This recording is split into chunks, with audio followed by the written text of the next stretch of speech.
ಪರಮ ದಯಾಮಯನು ಕರುಣಾನಿಧಿಯೂ ಆದ, ನಮ್ಮೆಲ್ಲರನ್ನು ಸೃಷ್ಟಿಸಿರುವ, ನಮ್ಮೆಲ್ಲರನ್ನು ಪರಿಪಾಲಿಸುತ್ತಿರುವ, ನಮ್ಮೆಲ್ಲರ ಏಕೈಕ ಒಡೆಯನು, ಅಧಿಪತಿಯು, ಯಜಮಾನನೂ ಆದ ಅಲ್ಲಹನ ನಾಮದಿಂದ ಪ್ರಾರಂಭಿಸುತ್ತೇನೆ. ವೇದಿಕೆಯ ಮೇಲೆ ಉಪಸ್ಥಿತರಿರುವ ಗಣ್ಯರೇ ಹಾಗೂ ಈ ಕಾರ್ಯಕ್ರಮಕ್ಕೆ ಆಗಮಿಸಿರುವ ಆದರಣೀಯ ಹಿರಿಯರೇ ಹಾಗೂ ಸಹೋದರರೇ ಮತ್ತು ಮಕ್ಕಳೇ, ಸ್ವಾಮೀಜಿಯವರು ತನ್ನ ಪ್ರವಚನದಲ್ಲಿ ಅದ್ಭುತವಾದಂತಹ ಮನಮುಟ್ಟುವಂತಹ ವಿಷಯಗಳನ್ನು ನಿಮ್ಮ ಮುಟ್ಟೆ ಇಟ್ಟಿದ್ದಾರೆ. ಅದರಲ್ಲಿ ಒಂದು ದಾರ್ಶನಿಕ ಹೇಳುತ್ತಾನೆ, ಒಳ್ಳೆಯವರೊಂದಿಗೆ ಒಳ್ಳೆಯವರಾಗಿರಿ, ಒಳ್ಳೆಯವರೊಂದಿಗೆ ಒಳ್ಳೆಯವರಾಗಿರಿ, ಆದರೆ ಕೆಟ್ಟವರೊಂದಿಗೆ ಎಂದಿಗೂ ಕೆಟ್ಟವರಾಗಬೇಡಿರಿ ಅಂತ ಹೇಳುತ್ತಾರೆ. ಏಕೆಂದರೆ ನೀರಿನಿಂದ ರಕ್ತವನ್ನು ತೊಳೆಯಬಹುದೇ ವಿನಃ ರಕ್ತದಿಂದ ರಕ್ತವನ್ನು ತೊಳೆಯಲು ಸಾಧ್ಯವಿಲ್ಲ ಅಂತ ಹೇಳುತ್ತಾರೆ. ಈ ಸಂದೇಶವನ್ನು ಬಹಳ ಅರ್ಥಪೂರ್ಣವಾಗಿ ನಿಮ್ಮ ಮುಂದೆ ಇಟ್ಟಿದ್ದಾರೆ. ಆತ್ಮೀಯ ಸಹೋದರ ಸಹೋದರಿಯರೇ, ಪ್ರವಾದಿ ಮುಹಮ್ಮದ್ ಸಲ್ಲಲ್ಲಾಹು ಅಲೈಹಿ ವಸಲ್ಲಂ ಇದಕ್ಕೆ ಹೇಳುತ್ತಾರೆ. ಪ್ರವಾದಿ ಮುಹಮ್ಮದ್ ಸಲ್ಲಲ್ಲಾಹು ಅಲೈಹಿ ವಸಲ್ಲಂ ತನ್ನ ಅನುಯಾಯಿಗಳಿಗೆ ಹೇಳುತ್ತಾರೆ, ಜನರೇ ನೀವು ಕೋಮುವಾದ ಮಾಡಬೇಡಿರಿ ಅಂತ ಹೇಳುತ್ತಾರೆ. ಆಗ ಅನುಯಾಯಿಗಳು ಕೇಳುತ್ತಾರೆ, ಓ ಪ್ರವಾದಿಯವರೇ, ಈ ಕೋಮುವಾದ ಅಂದರೆ ಏನು ಎಂದು ಕೇಳುತ್ತಾರೆ. ಆಗ ಪ್ರವಾದಿ ಮುಹಮ್ಮದ್ ಸಲ್ಲಲ್ಲಾಹು ಅಲೈಹಿ ವಸಲ್ಲಂ ಹೇಳುತ್ತಾರೆ, ತನ್ನ ಜನಾಂಗದವನೆಂದು ತಿಳಿದು ಅವನು ಅನ್ಯಾಯದಲ್ಲಿದ್ದರೂ ಅವನಿಗೆ ಬೆಂಬಲಿಸುವುದೇ ಕೋಮುವಾದ. ಹೀಗೆ ಕೋಮುವಾದ ಮಾಡುವವನು ನನ್ನವನಲ್ಲ, ನನ್ನವನಲ್ಲ, ನನ್ನವನಲ್ಲ ಅಂತ 3 ಸರಿ ಹೇಳುತ್ತಾರೆ. ಆದರೆ ಪ್ರಚಲಿತ ಸಮಾಜದಲ್ಲಿ ಕೇವಲ ನನ್ನ ಜಾತಿಯವನು, ನನ್ನ ಭಾಷೆಯವನೆಂದು ತಿಳಿದು ಅವನು ಎಷ್ಟೇ ಅನ್ಯಾಯ ಮಾಡಿ ಬಂದರೂ ಅವನಿಗೆ ನಾವು ಬೆಂಬಲ ಕೊಡುತ್ತೇವೆ. ಹೀಗೆ ಬೆಂಬಲ ಕೊಡುವುದೇ ಇದು ಕೋಮುವಾದ. ಹೀಗೆ ಕೋಮುವಾದ ಮಾಡುವವನು ನನ್ನವನಲ್ಲ ಅಂತ ಹೇಳುತ್ತಾರೆ.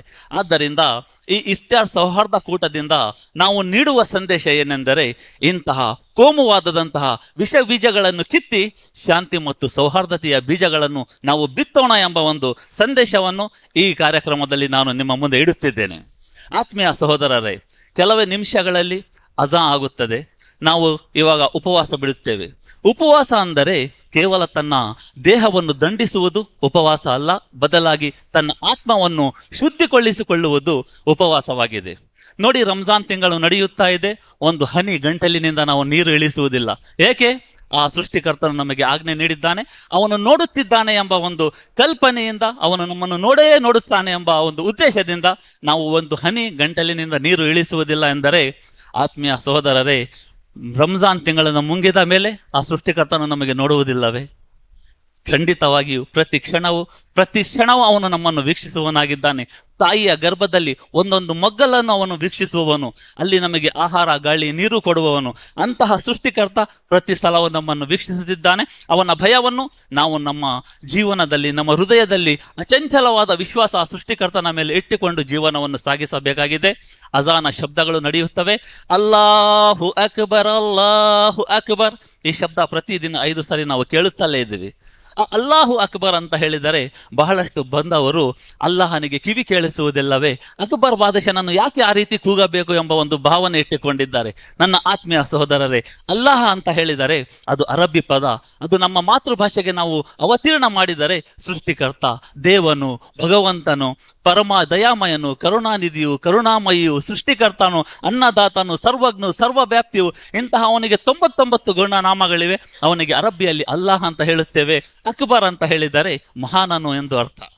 ಅಲ್ಲಾಹು ಅಕ್ಬರ್ ಅಂದರೆ ನಮ್ಮೆಲ್ಲರನ್ನು ಸೃಷ್ಟಿಸಿದ, ಈ ಸಕಲ ಚರಾಚರಗಳನ್ನು ಸೃಷ್ಟಿಸಿದ, ತಾಯಿಯ ಗರ್ಭದಲ್ಲಿ ನಮಗೆ 9 ತಿಂಗಳು ಸಾಕಿ ಸಲಹಿಸಿದಂದ, ಒಂದು ತುಚ್ಛ ಎಂದು ಪರಿಗಣಿಸಲ್ಪಟ್ಟ ಒಂದು ಚಿಮ್ಮುವ ದ್ರವದಿಂದ ನಮ್ಮನ್ನು ಸೃಷ್ಟಿಸಿದ, ಅದು ಬೆನ್ನು ಮತ್ತು ಎದೆಯ ಮೂಳೆಯಿಂದ ಹೊರಡುವಂತಹ ದ್ರವದಿಂದ ತಾಯಿಯ ಗರ್ಭದಲ್ಲಿ ಆಹಾರ, ಗಾಳಿ, ನೀರು ಕೊಟ್ಟು ತಾನಿಚ್ಛಿಸಿದ ರೂಪವನ್ನು ಕೊಟ್ಟು ಆ ತಾಯಿಯ ಗರ್ಭದಲ್ಲಿ ಆಹಾರ ಕೊಟ್ಟು ಆ ತಾಯಿಯ ಗರ್ಭದಿಂದ ಹೊರಗೆ ತಂದ ತಕ್ಷಣ ಆ ನಮ್ಮ ತಾಯಿಯ ರಕ್ತವನ್ನು ಹಾಲನ್ನಾಗಿ ಮಾರ್ಪಡಿಸಿ ಕುಳಿಸಿ ನಮಗೆ ಬೆಳೆಸುವಂತಹ ಸೃಷ್ಟಿಕರ್ತನಾದ ಸೃಷ್ಟಿಕರ್ತನೇ ಅಕ್ಬರ್ ಅಂದರೆ ನೀನೇ ಮಹಾನನು ಅಂತ ಹೇಳುವಂತಹ ಒಂದು ಶಬ್ದವಾಗಿದೆ.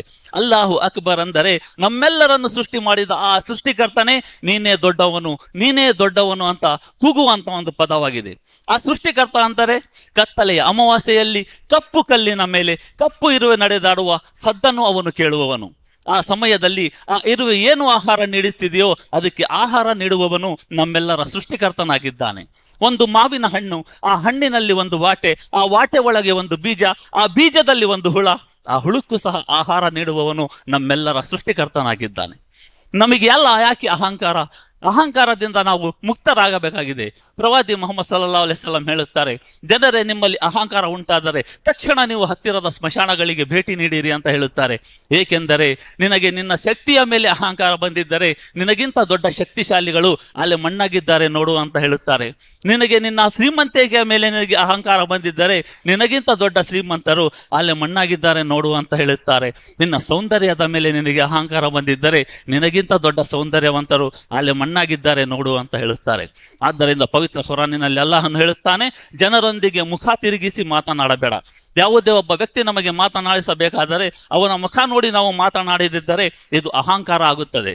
ಆದ್ದರಿಂದ ಹೇಳುತ್ತಾನೆ, ಜನರೊಂದಿಗೆ ಮುಖ ತಿರುಗಿಸಿ ಮಾತನಾಡಬೇಡ, ಭೂಮಿಯ ಮೇಲೆ ದರ್ಪದಿಂದ ನಡೆಯಬೇಡ, ದುರಾಭಿಮಾನಿಗಳನ್ನು ಮತ್ತು ಅಹಂಕಾರಿಗಳನ್ನು ಅಲ್ಲಾಹನು ಎಂದಿಗೂ ಮೆಚ್ಚುವುದಿಲ್ಲ ಅಂತ ಹೇಳುತ್ತಾನೆ. ಆದ್ದರಿಂದ ಪ್ರವಾದಿ ಮುಹಮ್ಮದ್ ಸಲ್ಲಲ್ಲಾಹು ಅಲೈಹಿ ವಸಲ್ಲಂ ಮುಂದುವರಿಯುತ್ತಾ ಹೇಳುತ್ತಾರೆ, ಜನರೇ ನಿಮ್ಮ ಅಹಂಕಾರದಿಂದ ನೀವು ಭೂಮಿಯನ್ನು ಸೀಳಲಾರಿರಿ, ಆಕಾಶವನ್ನು ಹರಿಯಲಾರಿರಿ ಅಂತ ಹೇಳುತ್ತಾರೆ. ಆದ್ದರಿಂದ ನಾವು ಈ ಭೂಮಿಯ ಮೇಲೆ ಅತಿ ಸೂಕ್ಷ್ಮವಾಗಿ ಜನರೊಂದಿಗೆ ಉತ್ತಮವಾಗಿ ಬೆರೆತು ಬಾಳೋಣ ಎಂದು ಹೇಳಿ ನನ್ನ ಮಾತನ್ನು ಮುಗಿಸುತ್ತೇನೆ. ವಾಖಿರು ದಾವನಾ ಅಲ್ಹಮ್ದುಲಿಲ್ಲಾಹಿ ರಬ್ಬಿಲ್ ಆಲಮೀನ್. ಅಸ್ಸಲಾಮು ಅಲೈಕುಂ.